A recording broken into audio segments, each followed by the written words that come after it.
You're muted. You know what? Details. Hey, rise up in real estate. Now, can you hear me? Yeah. Yep. Yeah. Hey, we're professionals here at Rise Up in Real Estate. We're just putting together a little show that's live, and I'm so excited that all of you are here to watch our bumbling around. I want to introduce to you our special guests today. I literally, Mandy says this, I try to put 10 pounds of stuff in a 5-pound sack. You ever heard that? Today, I totally did that, and I was running from one meeting to the next. My day is full of meetings because I spent so much time Christmas shopping the last 2 days and wrapping presents that now I got to cram all my work into one day. But I'm glad to have Lawton here. Lawton, how are you? Hanging in there. I usually have done mic checks and stuff by now, but this is our mic check. Ashley, how are you? I'm doing great, thanks. Okay, loud and clear. I hate that I have turkeys up here. It's way after Thanksgiving, but I can't find the Christmas border, so I'm sorry about that. Ed. Yeah, shut up. I'm joking. Ed's like, no, it's not working. That's awful. Glad to have you back, Ed. Thank you for coming to visit us again. I'm excited to ask you a few more detailed questions about business development. And got interested about this a few weeks ago, or actually longer than that. When I think about what you do and who you are, I want to just dig into that a little bit. But before we do that, talk to me a little bit about the holiday season. We talked about Thanksgiving before, but I want to get all three of you, like your view. What do y'all do for Christmas? Do you travel? Do you stay home? Give me a little bit of that. Lawton, we'll start with you because I know you got a little bit going on. Yeah, as of last year and this year being married, me and my wife traveled to New York for Christmas. And I told somebody that yesterday, and they said, wow, you're going to New York City around Christmas to see your family. Well, she lives in upstate New York, so it's not quite the same experience, but we're traveling up there. So we're there for Christmas Day and a couple of days around it when it's kind of the only time we get to see our whole family together currently. So traveling up there, got to get my coats out, although I've had them out the last couple of days, but looking forward to it. I know. Yeah, I don't have any of those, so we'll see how that goes. How cold will it be up there? I think it was like 9 degrees last night, so hoping for 10s or 20s, but we'll see. Whew. And you had last year, you showed me this cabin that y'all went to, and it was like the whole thing was closed in like it looked like the whole outside of the building was frozen. The ground was frozen. It looked ridiculously sad. What, does they still have that cabin? No, they sold that for some of the same reasons. So that is out of the picture now. That's nice. So they don't have that anymore, but it is going to be cold. You fly into Syracuse, right? Yep. And it's about an hour north of there. So if you go to Canada and go 30 minutes south, you'll find me. That's great. That's great. It's great for me because I don't have to do your Christmas until the 29th.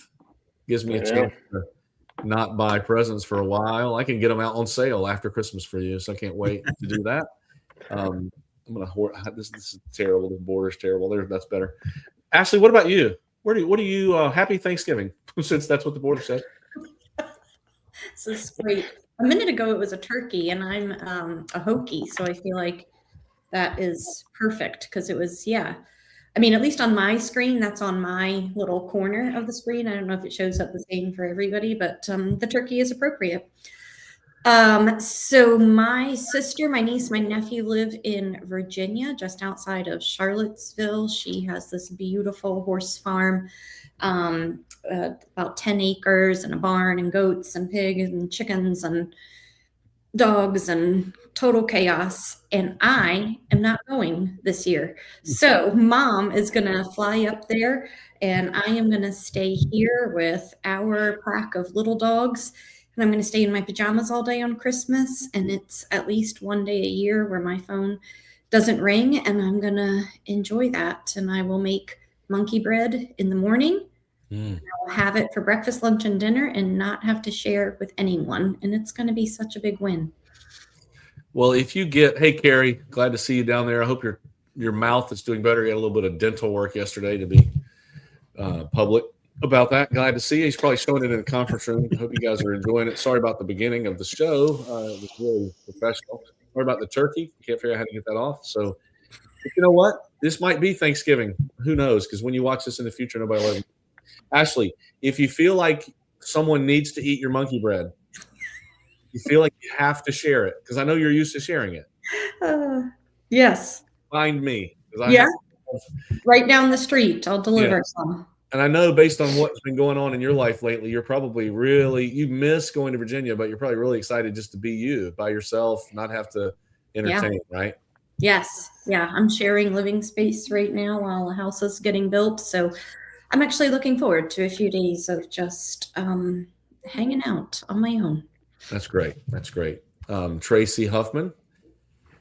You know what? Good morning, Tracy. Thank you. Morning, rise up. We're here, and I'm glad you're here. You're always here. You're such a faithful. Tell us where are you going? Are you going to Ohio for Christmas, or is everybody coming to see you? I don't know that detail. Ed, how about you? You're not from here originally, so you got some places you could travel if you wanted. Where are you if going? I want it. We're actually all going to Ashley's house for Christmas. Oh no. Monkey bread, 10-year-old, 7-year-old. We're bringing the tree. I'm going to drag it down the street, tied to the bumper. Oh, I should have just stayed quiet. We're coming in, Ashley. We are coming in. All right. Now I just got to figure out where you live. So you might be safe. I don't know exactly where that is, but anyway. We are. Good morning, everyone. We are staying home. The traditional Christmas. We have 2 little girls, 10 and 7.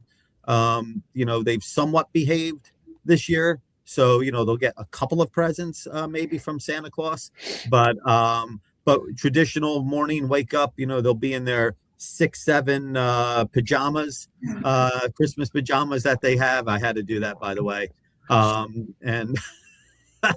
I don't even know what it means. No one does. But just traditional stay home. Maybe we'll go down to Charleston, a few days after Christmas, stay down there we love Charleston, go down there for a few days. We do have our niece down at MUSC down there. She works there. So that's might be something that we do.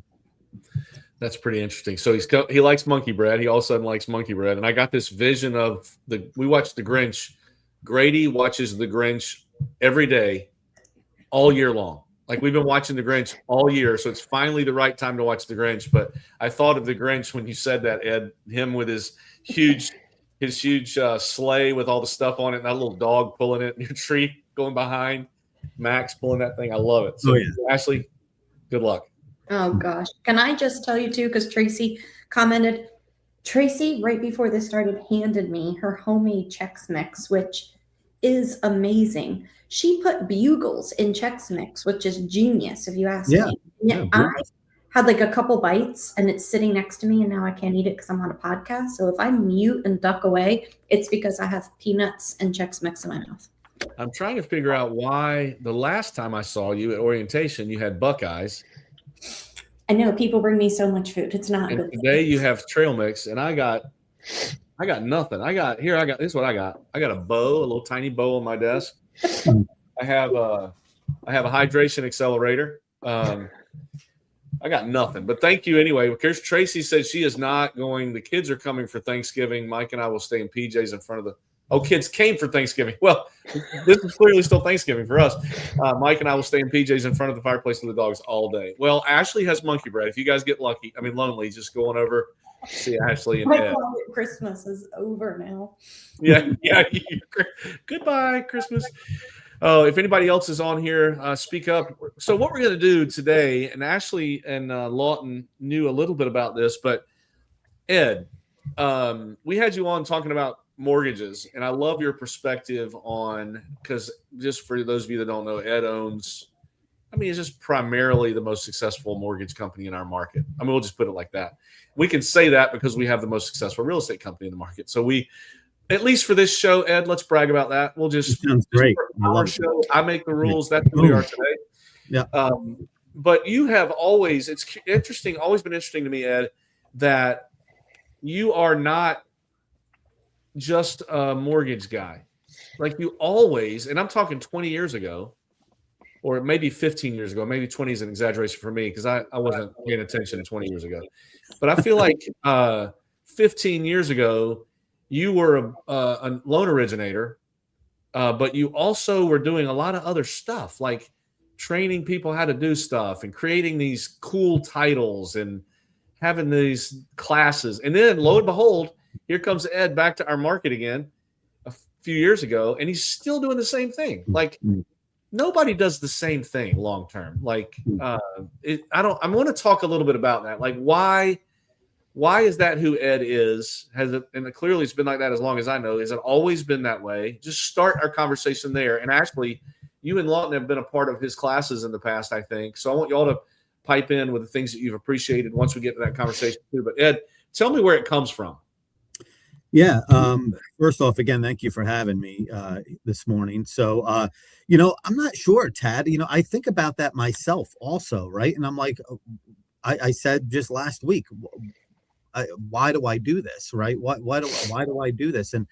And because I don't have to, but I wake up thinking about it, and I go to bed thinking about it all the time. And what I think about is, I always say to my kids, right? It's about shortening the curve. I want to see people succeed, right? And look, success it's relative, right? It could mean anything, but let's put it this way. I want to see people achieve whatever their goals may be, right? It's because I love it, right?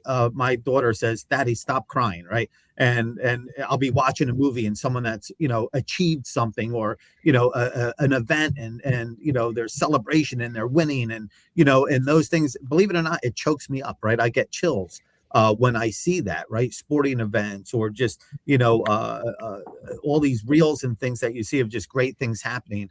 I've been not unlike a lot of folks, right? Started from very, very humble beginnings, and realized that it isn't how hard I work that changed my trajectory.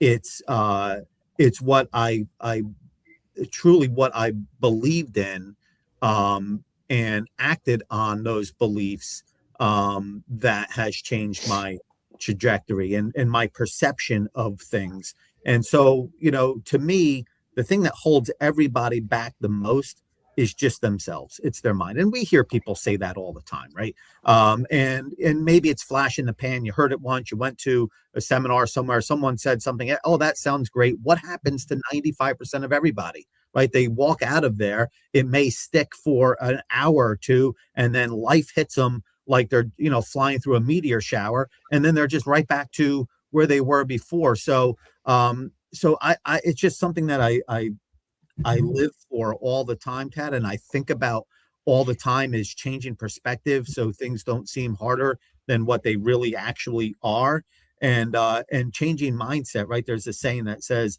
a changed mind, there's nothing more powerful than a changed mind, right? And that's what stops practically everyone. We all know what we should be doing if we want to go from X to Y.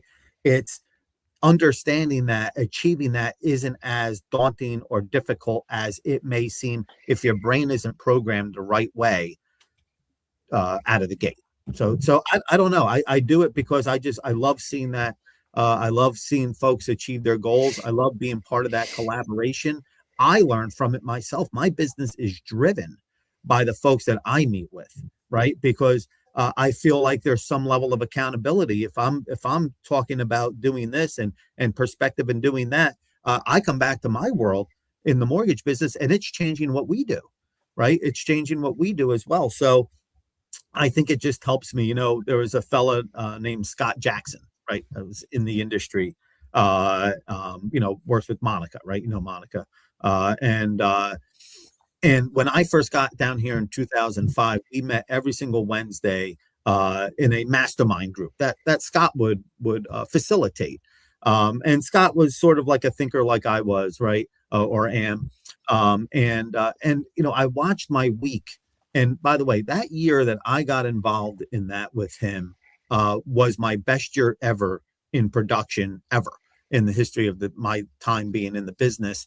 And it was simply because every week I had a reminder, right? Every Wednesday I had a reminder. And just as I'm turning human again, right? And I'm coming off of that high from the last meeting, that last Wednesday, boom, I'm right back in it that next Wednesday. So, I think that has helped propel me in my business. And I just like to pay it forward because I feel that I can, right?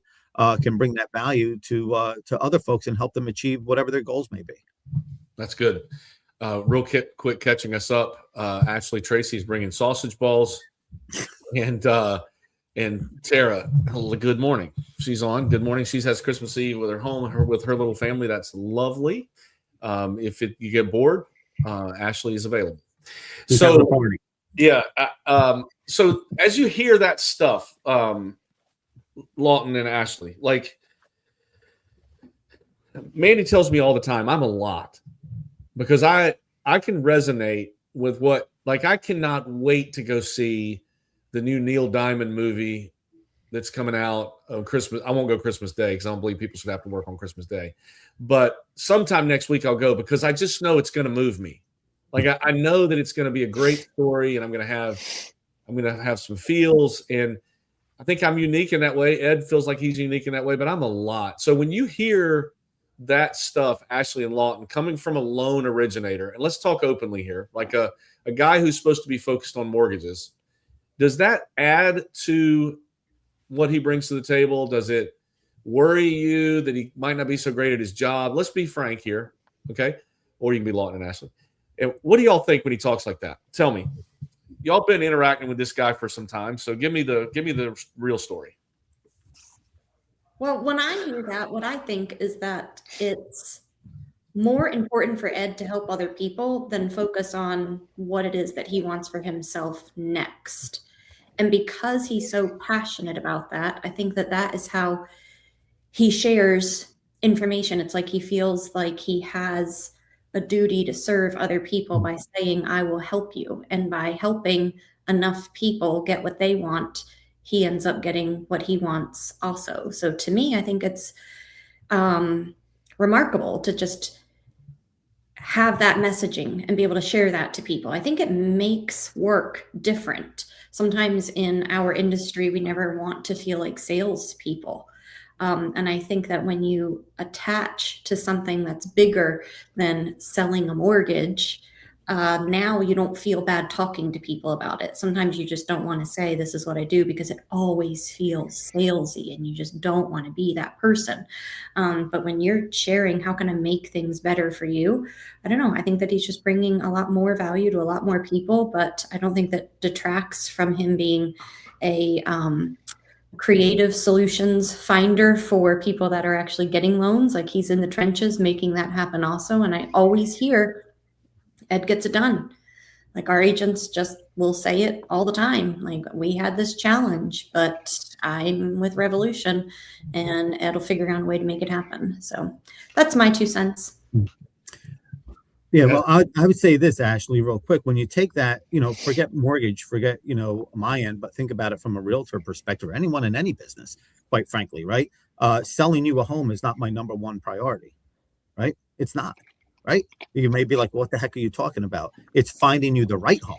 That's my number one. I'm not selling anything, right? I'm going to facilitate the transaction. Here's the 3 points of value that we bring to the table from my team, and negotiation and execution, and our ecosystem that we've built as a realtor servicing this market for X amount of years, right? We have that system in place that's going to take you from contract to close and deliver the absolute best experience ever, right? In the history of all home buying. So I'm not here to sell you a home, but we're definitely going to be here to help you through that transaction when you find the home that you guys love. Boom. So just thinking about it differently, right? Yeah, I'm here to help you grow your business.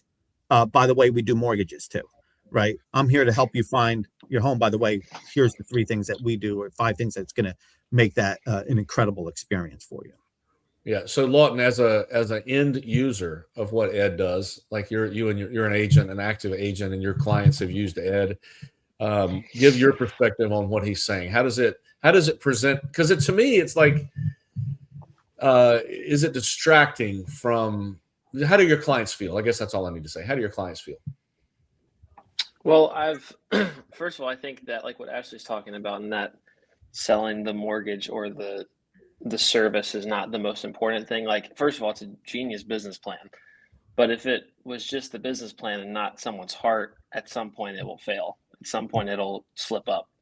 And I think that's evident with Ed. But the first times I went to any classes where he was talking about building my business, I was confused. I was like, because I've talked to other loan officers and that's not what they're thinking. But I think, I mean, my client, a lot of the times, honestly, when I send a client Ed's way or Revolution Mortgage's way, like I hear from them less, if that makes sense, in a good way. Like, not that I'm not communicating with them, but about things that I'm not an expert in. I'm not hearing questions because they already know the answers.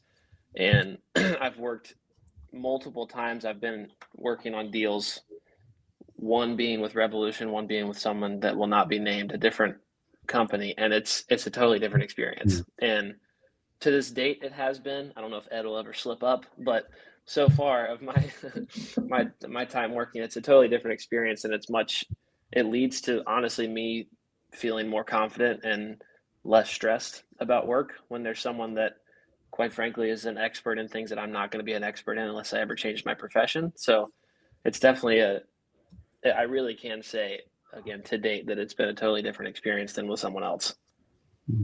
I appreciate that, Lawton.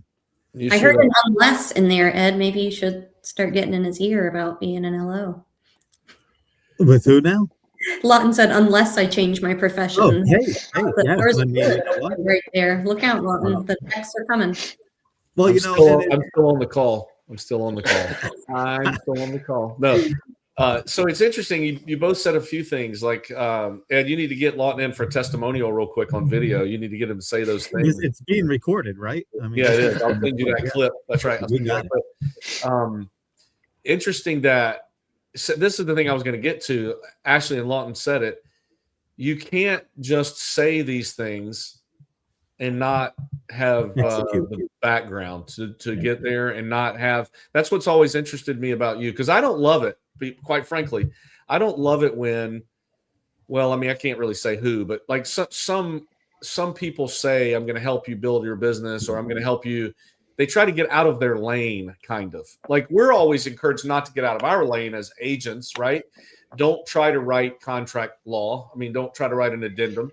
Don't try to write a mortgage. Don't even talk about a home inspection in detail. We're always told that. But then I have XYZ person is going to teach me how to build a business. Well, I'm pretty good at that. Don't come in my lane, right? But you've been this way since the jump, like 20 years of it. It's not like you. And I wanted to get to why, and I hear it in your voice. You're a lot like I am, and you can't help yourself. Like, you want to help so much. Mortgages is not enough. Well, think about this, Tad, right? So in our industry, and we're solving for this in 2026.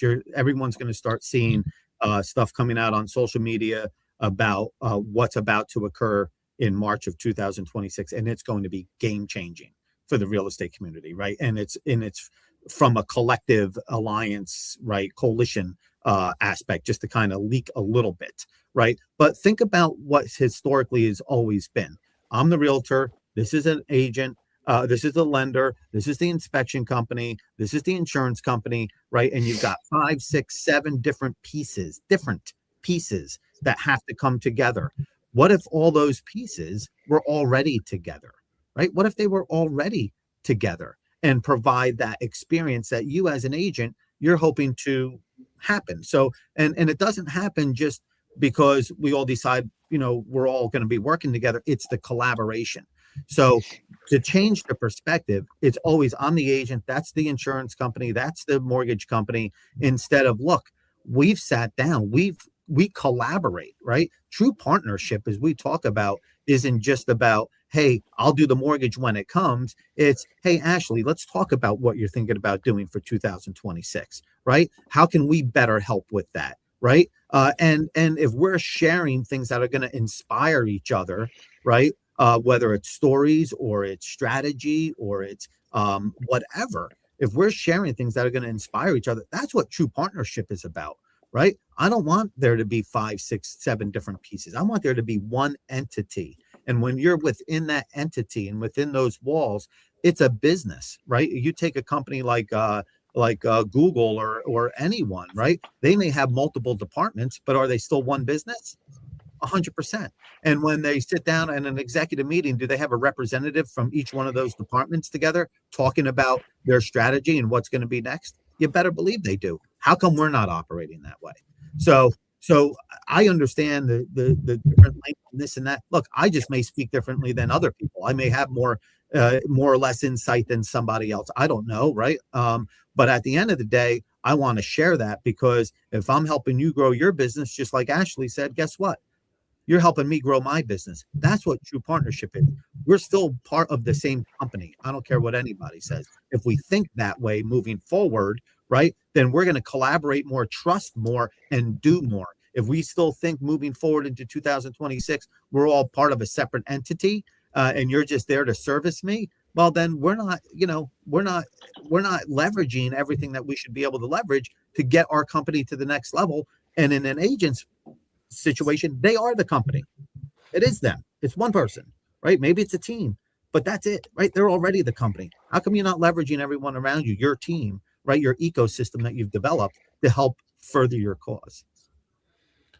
So this leads me to Business Unusual, which I can't believe Barbara Corcoran stole that. I know, it's unreal. High impact. That's we got the high impact in there. That's so it's going to separate us. So small of when did that concept come to your mind? When did you start thinking about it? Why brand it that way? Talk to me about Business Unusual. Yeah, so Business Unusual really has become, an extension of Agent Athlete, right? So years ago, in the mortgage business, I created a platform called Mortgage Athlete, right? And I use the word athlete, simply because I think there's a huge correlation, right, between business and sports, right? Planning, strategy, execution, right? It's all there, and measuring, right? Scoreboarding, all of that. So I took all of that and packaged up a sort of a 1.0 version of Agent Athlete, or Mortgage Athlete, and I presented that and coached and got paid to coach a lot of loan officers at a national level. And it wasn't so much the coaching side; it was more collaboration. So I look at it and I'm like, well, geez, whether it's mortgage, whether it's real estate, whether it's you're selling widgets, bottled water, whatever the case may be, right? There's some very specific pillars of that business that need to be strong and wide in order to build your business up on top of them. So I kind of took, Agent Athlete and Mortgage Athlete, turned it into Agent Athlete, revised it, brought a 2.0, 3.0 version to it, really brought it to, more in today's world. Plus, by the way, over the years of me going through this, I'm learning and I'm seeing more better, efficient ways of changing perspective or doing a mind shift or getting from X to Y in just a different way of explaining it to someone that allows them to open it. So we created Business Unusual, which again is like a 3.0 version of Agent Athlete. And I say unusual because it is unusual, right? When you look at folks within any industry, people always say it's a 90-10 world, right? You've got 10% are generally doing 90% of the business, right? And then you've got everybody else. Well, that's, sort of unusual to be in that 10%. It takes something, right, different, unusual to be in that 10%, to be in that 5%, to be in that top 1%. So I say Business Unusual because not everyone's usually wanting to do what they're supposed to be doing or have to do to get to the next level. Right. So that Business Unusual, we are that top 10%. We think that way, right? We perform that way. We change our mindset to put it in the right place to ensure that we are putting ourselves in the right position and creating that environment. That's huge. People don't talk about that environment that you create around you that's going to help you get to that next level. That's what Business Unusual is. And have you seen that in action, Ashley? Yes, I was able to join 5 out of the 6 sessions. I think 1 I was out of town for. The kids are calling it Biz Unusual also, Ed, just so that you know, you got to shorten it. That's what you have. Biz Unusual. Biz That's interesting. Yeah, that's how I like to refer to it.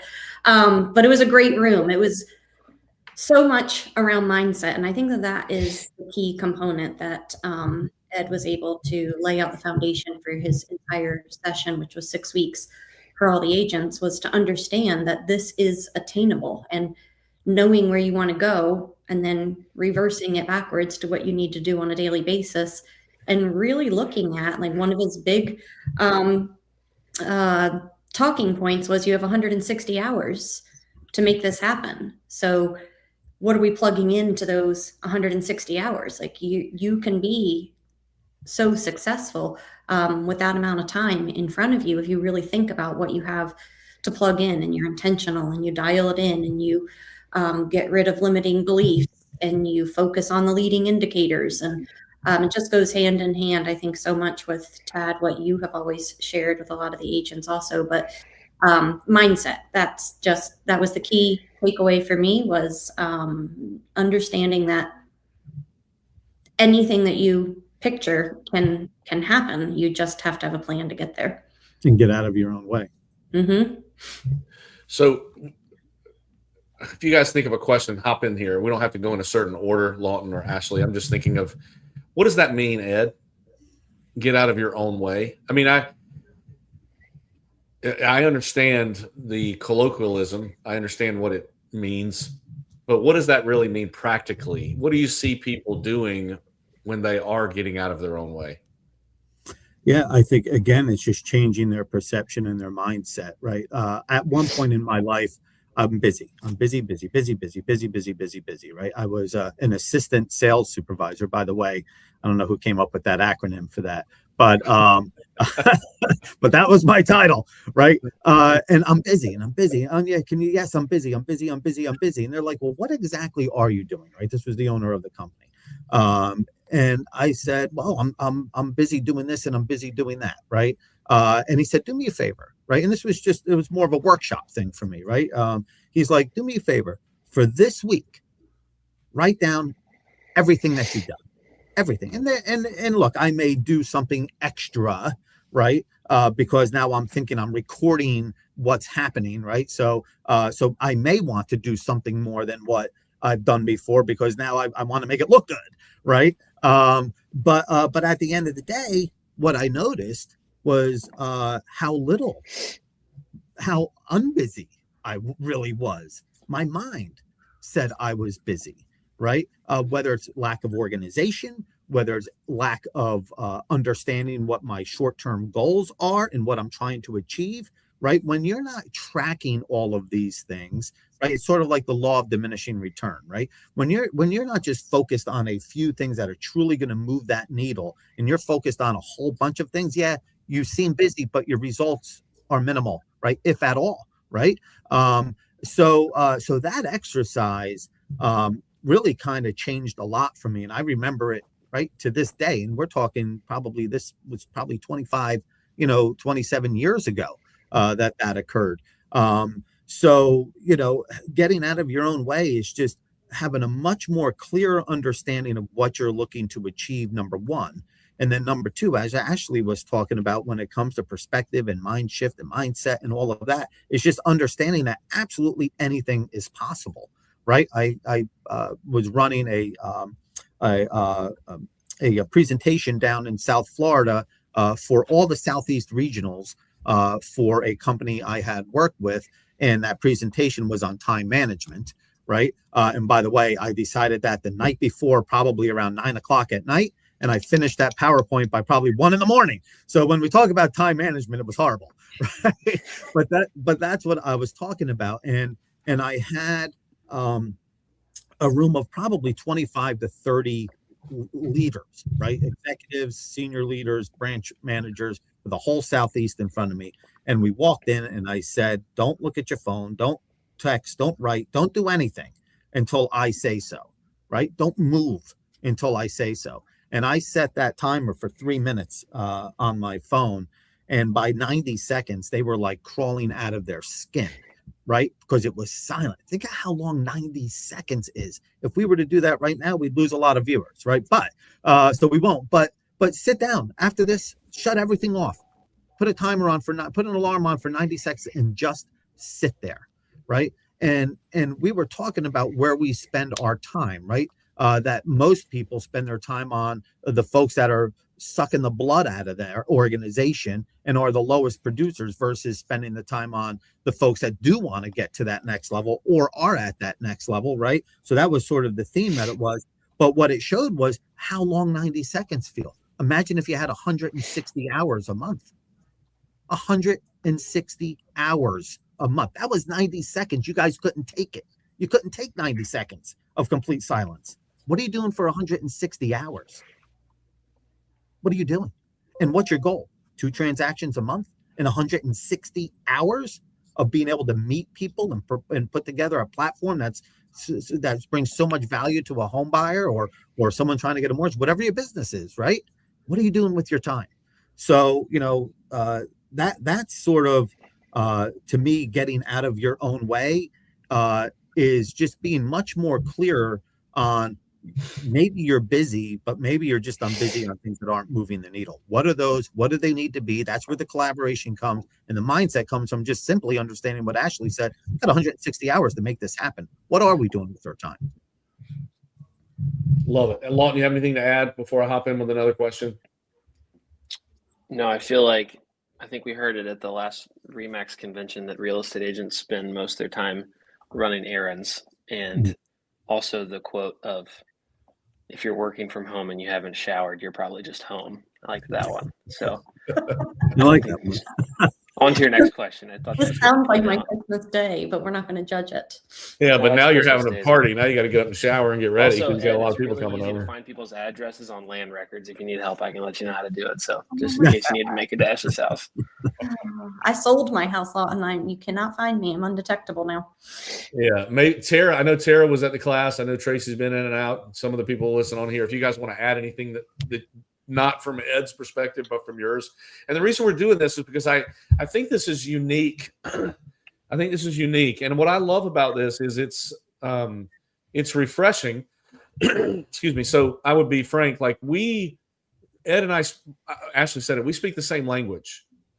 And I was nervous about that at first, Ed, when you were going to launch this Business Unusual, but I know you so long and so well that I'm not concerned with a mixed message coming into our home, because my coach always tells me the biggest threat to a real estate broker owner's authority and perspective is an outside coach. Not as an outside, if somebody comes in and pays Brian Buffini or Tom Ferry or Jared James, they can take those people with them. If I'm the authority, if we have the knowledge and we're teaching the stuff. So as much as I love you, I was like, oh gosh, is this going to confuse people? But Ashley, I said Ashley as a mole. I said, Ashley, keep a good eye on this thing because no, I'm just kidding. But I was hearing the language that I was hearing was similar. So I can only imagine how refreshing it is, or maybe confusing, for agents at other organizations that don't have this daily. It's probably It's probably very comforting. Frankly, I think that's what our association does. It allows broker owners to focus on other things other than instruction. Well, yeah, I mean, very true. And that's what it's all about. So like when Ashley and I first started talking, what did we talk about? Integration, right? And enhancement, not replacement, right? And that's critical. And look, we speak the same language, Tad, because that's, I hate to say it, that's the winning language, right? And it's not because I'm the next best thing to slice bread or whatever, but it's the mindset that has been proven, right? If you were to say, hey, all these people think this way and they fail every single day. Now we know we all fail to succeed. We fail to succeed. But if everyone's thinking this way and the results aren't there, well, then there's a problem. But if you go back in the history, because all we talk about is just basic fundamental stuff. This isn't new, right? This isn't something that didn't exist, a mindset that didn't exist in people 100 years ago, right? It's the same mindset. Mindset's timeless, right? Maybe technology changes things and makes things easier, but it all starts with right here. All the technology, all the other tools, all the other resources, they're all there. But what stops us for the most part is here. So yeah, it's paying it forward. It's the collaboration. It's the true partner. And we talked about enhancing instead of replacing. And I'm glad you guys gave it a shot. I'm glad we got the thumbs up, Ashley. But I understand, and yeah. Well, for us, it's not we're not using Ed to do something in our organization that we aren't already doing. It is enhancement. It's not. I'm not doing this to say, hey, we can't handle this part of it. Let's see if Ed can do it for us or whatever. What I love is that it's just what I want to make a point in the beginning. It's who you are. Your loan origination is secondary. Running your company actually is secondary. I had where I was right when I scrambled in here this morning. I was talking to a brand new agent into the business, and he was asking me all these questions about our organization. And I stopped him and I said, you know what? Mandy and I are the owners of this thing. We're the best. We're the best. And what would you expect me to say? Right. You need to go find that out from people that are in the trench. I actually told him to call Ashley, call a few agents of ours. What is it really like? Because the authenticity of it is deeper than just what we have to say about it. It's you have done. That's why you're here. You've done this for 30 years, and it's not changed. It's been consistent. Mindset has been a thing for you. So here's the question, Ashley. You and all three of you can elaborate on this. When I hear you say "get out of your own way," part of what I hear is. And I appreciate that Tara's on the call because she's done this, but some of you that might listen to this as a podcast or hear it on today's discussion, the room full with Carrie, whatever. I think part of it is let's be honest with ourselves. Let's be honest with ourselves, with our efforts, with how much time have we spent really figuring out what we want, Ashley. How serious have we gotten about that conversation? And then, like I love Bruce Terman says, he's on here today. I love that he says, I really don't work that much. And that's by design. Like, how much are you really going after it? How much do you really? And everyone's got their own number, right? I mean, some folks get into mortgage and or real estate, right? Or I hate using the word sales, but any sort of sales job that may offer them some level of flexibility, right? And that's okay. Right. We understand that. Hey, I'm operating at this pace, and this is the pace that I want to operate at. Love those folks. And by the way, we love to service them. And I would say this before I continue, when it comes to mortgage being secondary, it's definitely primary. It's what we do. It's just two things together. It's that true partnership and execution. Right. Business Unusual isn't a separate entity. It's just how we operate with our exclusive business partners. Like, all the things we do, from quarterly events to this and that, the people that are on that invite list are the people that we do business with, right? It's the people we want to focus on in appreciation and in true partnership efforts, right? In working with them. But what was the question, Tad? Well, I meant I was when I said mortgage was secondary, I didn't mean Revolution is secondary to Business Unusual. What I meant was, and I should have been more clear, your what you do as a career is a byproduct. To your mindset. Secondary to your mindset. Yeah. Mindset leads all the other things. And I told this new agent today, I said, well, I used to answer the question, like people say, hey, what do you do? Because that's what we ask at a bar. Like, what do you do? I used to say, well, we own a real estate company. Well, now I say we empower agents to build the business that they need to live the life they want to live. I mean, it's totally different. It's entrepreneurship, it's mindset, it's growth. So that I didn't mean to offend anyone at Revolution or your. We're very offended, by the way. But no, now I remember where we go. Look, some people, they just want to be at that level, and that's great. Yeah. My thing is, if you raise your hand and you want to get to that next level, we're that partner for you. Yeah. Right. And from a mortgage aspect, from a business growth aspect, from a collaboration aspect, we're going to be there. And this is what we bring to the table. By the way, here's our menu, if you will, right? Imagine that, right? Here's our menu of what we bring to the table, and you can pick and choose any of that you like. This is what true partnership is about. Yeah. So Lawton and Ashley, talk about this for a second. So this is one thing Ashley and I talk about sometimes. We have an organization full of people, all with different, our mission is to help them live the life that they want to live, right? And everybody makes different choices with regards to that. But then there are a handful, if not a lot of people, that are disappointed with where they are, right? They're not at the end of the year, whatever the gauge is, the end of the quarter, whatever it is, because I'm not a scoreboard watcher, but they are disappointed with where they are. What does it relate back to? And is there correlation to what you do and not? I'm just wondering, Ashley, how often you think to yourself, why is this person just not doing a business plan and not doing the daily activities? Does it ever frustrate you? Oh, yeah, absolutely. But I have to remind myself that I can't want it more than they want it, and that everybody's idea of success is unique to them. But sometimes there are people who share with me what their idea of success and what their financial target is and what their goal is. And from my seat, sometimes I just still don't see them really hustling to go after the daily activities and have the conversation so that they can get there. And I know that it's there. So here's an example. Sometimes I'll sit with an agent, maybe they're new to the business, maybe not. And they share with me that they're going to have conversations with people through these 4 different channels. And one of them is open houses. And then I sit down with them 6 weeks later and ask how everything is going. And they say, well, open houses don't work. So now I'm going to go and do this other thing. Meanwhile, we have Lawton on the call who started his career going all in on open houses and social media. And he has probably had, I don't know, maybe even 10%, 30% of weekday open houses without traffic that walks through the door.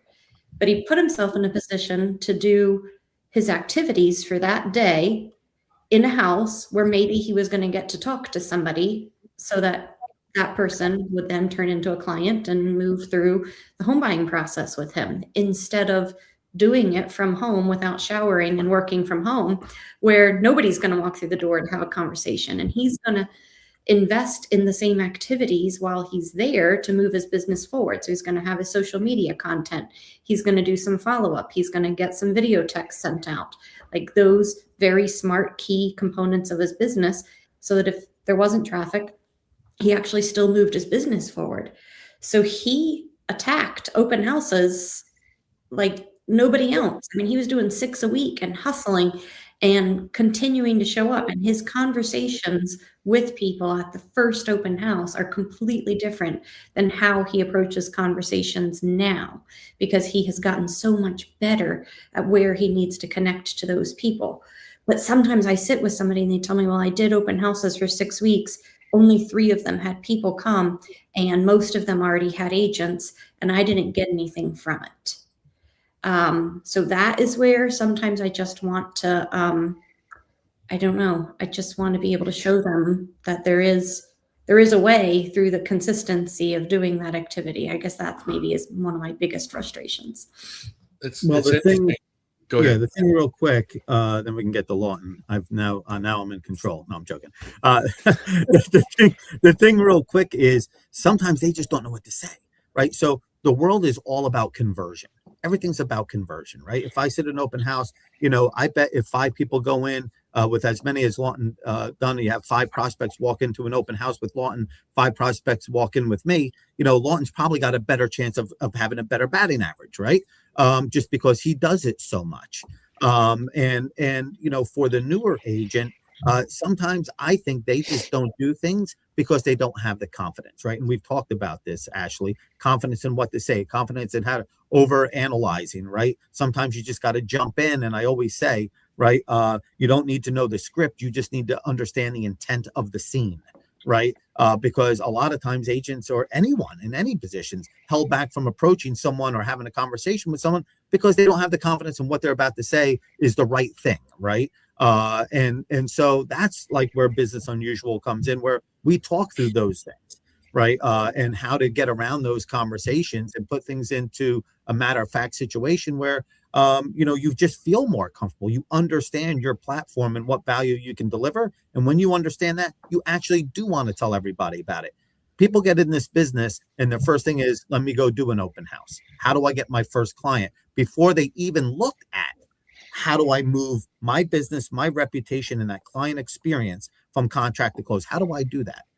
before I even went to an open house, the first thing I'd want to know is, how is that process going to happen? My goal is to create the absolute best home buying or selling experience ever in the history of mankind. That's what's going to separate myself from any of my competitors as an agent, right? Have I actually sat down and figured out what that looks like before I actually tried to get a client in? Right. So that's where I think they make the mistake, because the more they look at that in the beginning and set that platform up, the more confidence they're going to have to go out and do those things, because they're going to understand what value they actually do bring to the people that they're trying to serve. Lawton, you got something to add to that? It's kind of hard to talk about yourself, but no, I think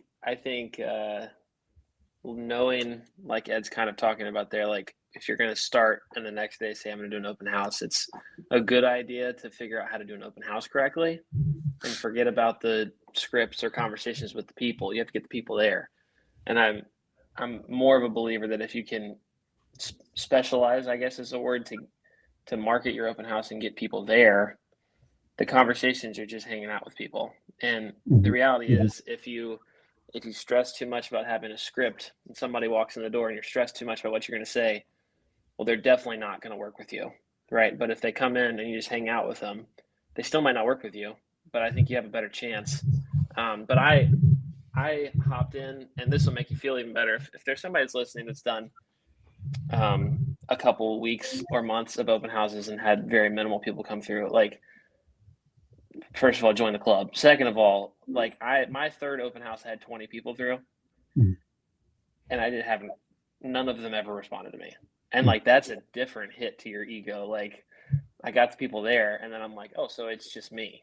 It's me that is the problem right now. So, but a lot of it for me was just doing it and getting in the habit. And it goes all the way back to, I knew that I needed to do these things this many times to lead to this many people. And I trusted in that. And quite frankly, the reason I trusted so much in it is because I had the time. Like, we're talking about how 90 seconds is a lot. Think about the hours you have. Like, I didn't have other things to do. Right. And I was in a unique situation where I didn't have a family yet that I was taking care of, or kids or anything like that. I was straight out of college, but most people have an hour and a half, 2 hours that they can sit somewhere and work on something else and wait for someone to walk in the door. But really, a lot of it was in the morning when I got up and I had planned an open house, and I have to tell myself, listen, if nobody comes in, no one's coming into my front door at my apartment or my house. I hope. Like, that would be worse if they did and come in and ask questions about it. But like, why not?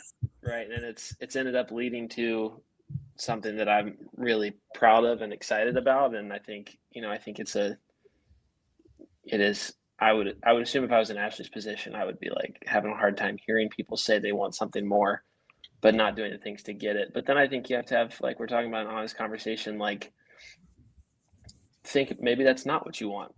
Maybe you talk about, I want to do these actions to get this amount of income, but then you're not doing those things and you're still happy. Well, then you have to just be honest. Like, that might not be what you want, and that's totally fine. And like, we're talking about people that say, I don't really work a ton, but I'm happy. Like, that's where you want to be. That's the goal, right? Like, being happy with what you're doing. Yeah. I'm just amazed at how much I pontificate on this show. And then when he talks for 90 seconds, I should have just not said anything for the whole first 30 minutes.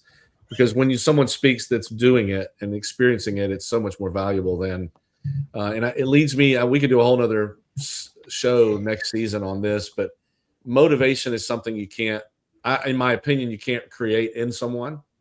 They've got to be motivated by themselves. They have to be, I think Lawton came to the table motivated. I didn't even know that about him, and he's my son, but he clearly has shown a year in, he's motivated. Ed's clearly motivated. Ashley's motivated, but some people just aren't.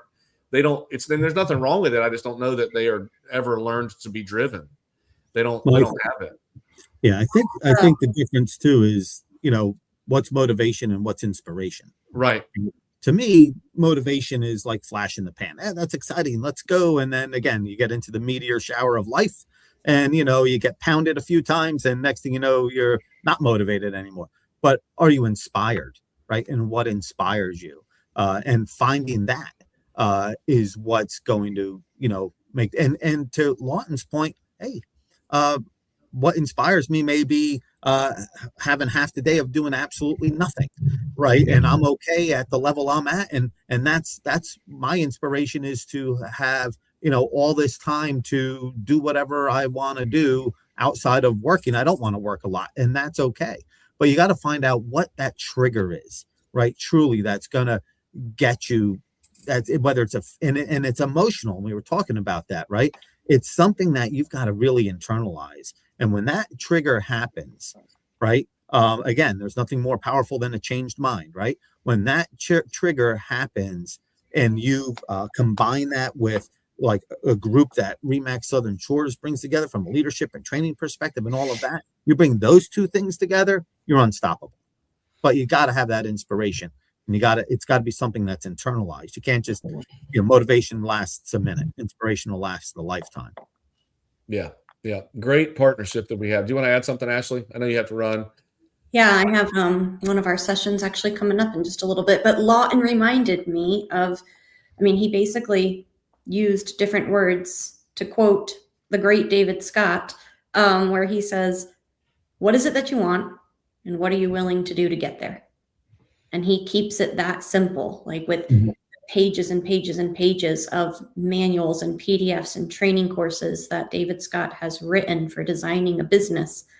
I think at the helm of all of it is, what do you want and what are you willing to do to get there? And to your point, Tad, sometimes, or Lawton actually too, sometimes maybe people just didn't realize exactly what it was that they wanted, or they didn't actually want to do the activities that it was going to take to get there. And now it's okay to reevaluate and have a new goal in front of you. Yeah, that's what getting out of your own way is. Like I said a minute ago, be honest with yourself. I say this oftentimes when we do the Life You Choose class. You have to have the courage to speak up for what you want. And you have to really understand what that is, because then we're going to ask you to do the activities to get that. And if you're not willing to, you don't really want it enough. So let's just readjust. So anyway, we could talk for hours about this. I want to be conscious, since I fumbled around for 10 minutes at the beginning of time. The reason we did this episode of Rise Up in Real Estate is because I wanted to give Ed a chance. He didn't know this. To give Ed a chance to kind of give a little bit of story about himself, because I want to encourage you guys, if anybody's listening out there at an organization that hasn't had Business Unusual in their classroom yet, call your broker owner and give this thing a shot. Like, I think it would really benefit. Tell your broker owner, it might help them. It could help them with a piece that they don't want to be a part of. Ashley, I chose that word on purpose. So Ed, you're easy to find. He's with Revolution Mortgage. Reach out to Ed or reach out to us, and we will get you with him, because I know you're launching some more stuff in 2026, and we want to be a part of it. So yes, sir. Ed, I appreciate you being here. Ashley, I know you got to run to your class. Lawton, thank you for your contributions. The Gingerbread Man says Merry Christmas. Yeah, congratulations figuring out your banner. Oh, there it is. Yeah, we have a gingerbread. The show was like it was supposed to be. My editor is going to probably fire me after this one. But we are going to wrap up season 7 next Wednesday and launch season 8 in the new year. And I think you're going to be very excited about what we're going to have. Lawton and Ashley don't even know how involved they're going to be, but it's going to be very involved. And we've got some exciting topics coming up. So Rise Up Nation, thanks for being here today. This will be podcasted on Monday on all the channels. So you guys have a very Merry Christmas, and thanks for your contributions. Thank you. Thank you, guys. It's great to see you. Thank you.